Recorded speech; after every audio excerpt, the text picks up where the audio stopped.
So I came back to the UK and I was asked to write an article for Update, and I did. And as part of the article, I talked about some of the things that I did that really, really inspired me.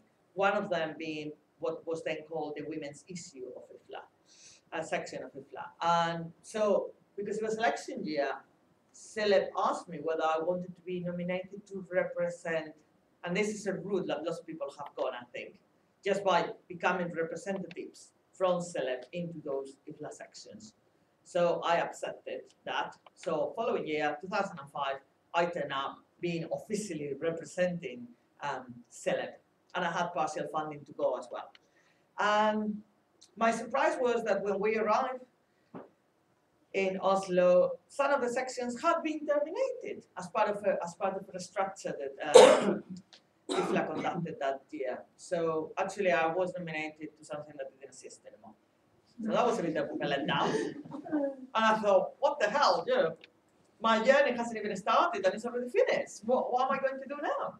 So I was already there, so I really enjoyed it, and I make other connections, and I talk to people. And some of the people were talking about how some of the issues that this women's issues section had been looking at and were raising were really, really important. So they couldn't just die just because of the structure.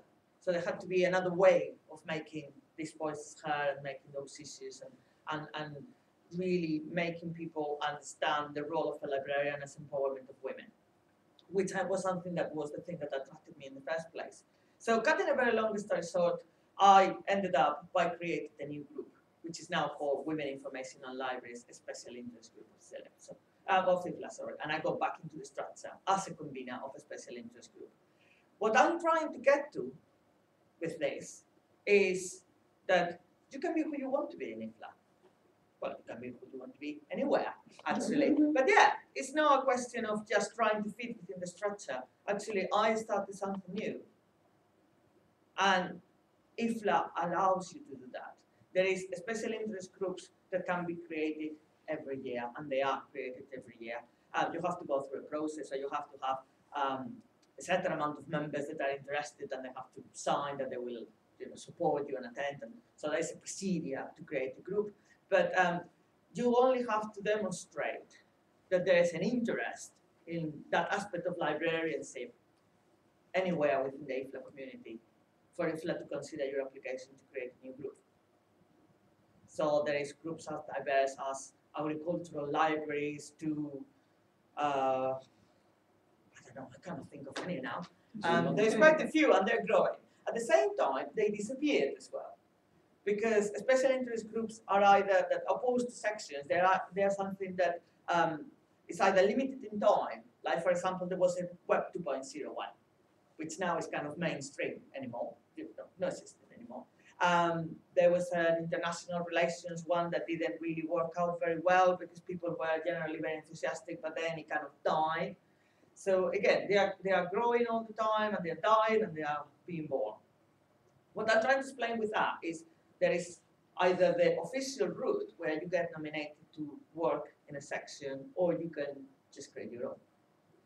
Or you can just attend as a delegate, or you can present a paper, as Doug did, and I did as well this year. And I want to introduce you to Chris, who is here, because he was presenting with me. This tiny two people up here is Chris. And I really, really enjoyed it. It was my first experience presenting a paper in IFLA. No, not really my first experience presenting, but it was a collaborative paper, and it was very, very good experience to try to create something together. So I thought that perhaps it would be a good idea for somebody else just to tell you exactly, why they got involved and why, because it wasn't your first time either. So, Chris, you want to tell us a little bit about it? Sure. I mean, who you are, first of all. My name's Chris Rhodes, and I work for House of Commons Library. I went to IFLA first in Puerto Rico in 2011. Basically, I became involved in IFLA because I knew Maria professionally through the Career Development Group, and I kind of got infused by her passion for IFLA. And I went instead of one of my directors who sort of knew I was involved in libraries and interested in them, so gave me the opportunity to go.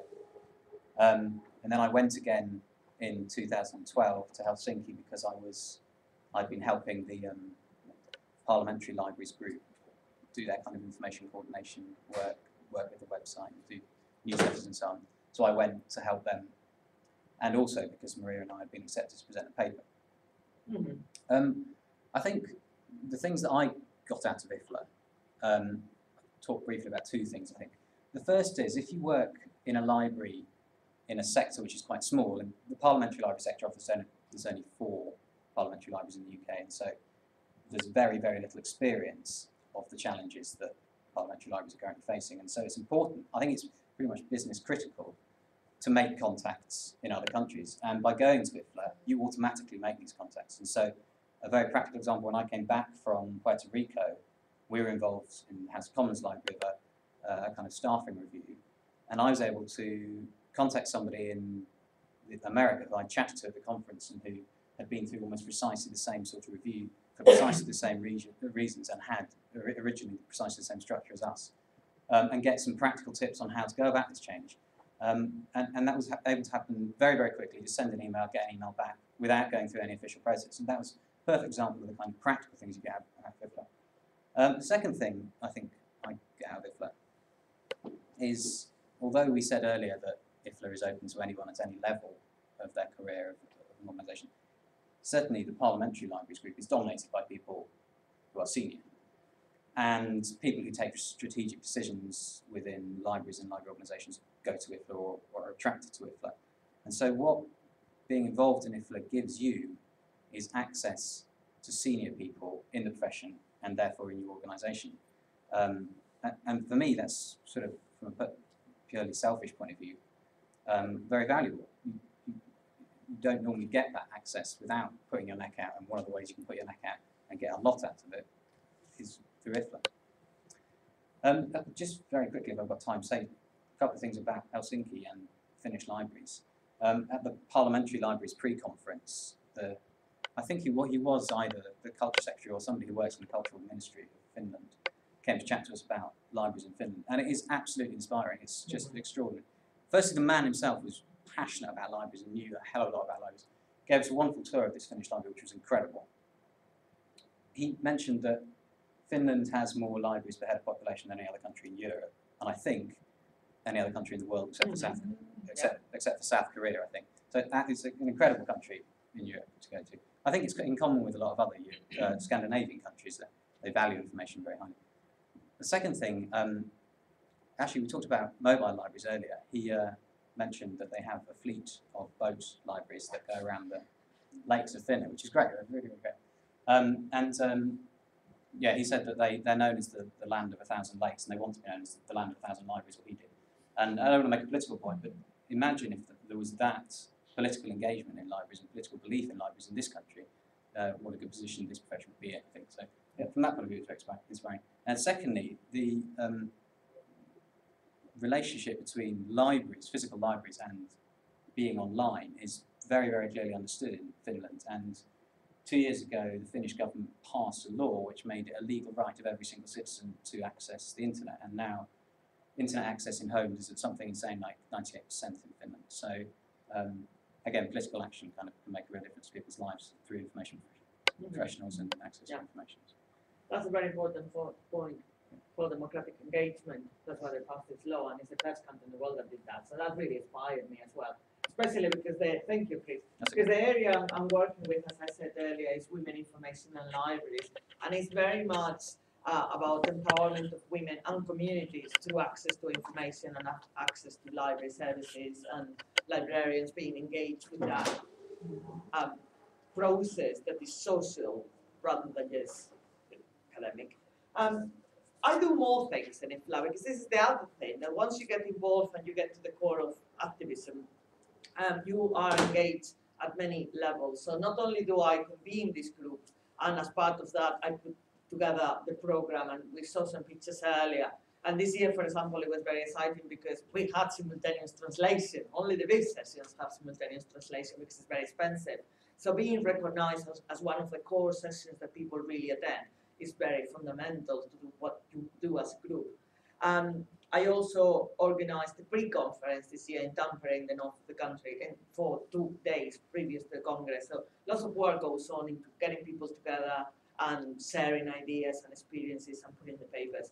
And also being asked to write an IFLA publication. I don't know whether you've seen that. Some of you might have them in your libraries. They're green publications that IFLA issues every year. They issue 6 every year, and these are the main manuals that library information schools around the world use to train new librarians.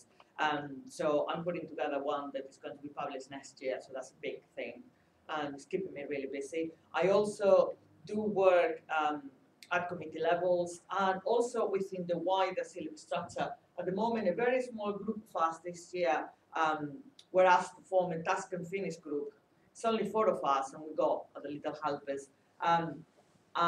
They come from different sections, and we are working on a paper for IFLA Governing Board on communications within IFLA, trying to improve the communication flow and the way that we all communicate with users, with our members, with ourselves, that IFLA Governing Board communicates with the activists, so it's less top-down. So again, you get to participate at many different levels once you are involved, and there is opportunities for lots of people to do everything. And just to finish, what do I get out of it? Well, I probably, everything that has been said and more, because as Ian was mentioning earlier, you just get hooked up. It's like, it's the connections, it's the strategic thinking that you develop, as Chris was saying, just by having access to these people, sending people, is the friendships all around the world that you make, is the inspiration to go back home every day with new ideas and new things. I had asked Chris to say a few words as well. I don't know whether we have time, because we are running a little bit out of time. Could we spare a couple of minutes for Christy? I think it'd be nice to get Yes. a different perspective. Okay. Yes, please, Christy, tell us about your experience. Good evening, everyone. I got involved with IFLA from nomination by Ayub Khan. He nominated me to join the multicultural subsystem, the multicultural population of IFLA. It's one of the sections. And I wrote in accepting here, thinking that maybe they would accept me or not. But because I wasn't sure how things were running, I didn't have much hope of that. And they wrote me back and said, that's all right, they've accepted my nomination, and then I joined them. So at that time, I was working with Hackney Libraries. But by last November, I retired from Hackney